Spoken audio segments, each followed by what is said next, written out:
Okay, dito kami sa Forest Lawn Cementerio. Ano, hindi ba tayo logi dyan, pre? Tatagdag tayo sa kwenta. Standard nga sinabi ko, di ba? Oo nga, lugi tayo, mag-antay pa tayo eh. Okay yun. Okay na ba? Tawag dito, Forest Lawn. Mga iglesia pala dito nakatira eh. Iglesia ni Cristo. Libingan ng iglesia.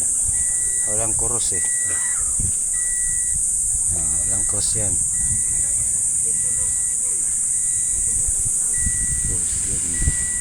Tama, iglesia ni Cristo nga yan.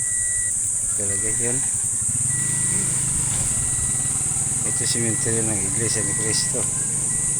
Forest Lawn. Maraming mga puno. Ang sanda ng buwan. Ang ganda oh. Ayun yung pasahero namin no. Simple sa dulo. Bakit sisusoli mo na yan? Ha? Bakit sisusoli mo na? Hello? Kung magkausap kami ni sir nga tapat na mo diri dyan,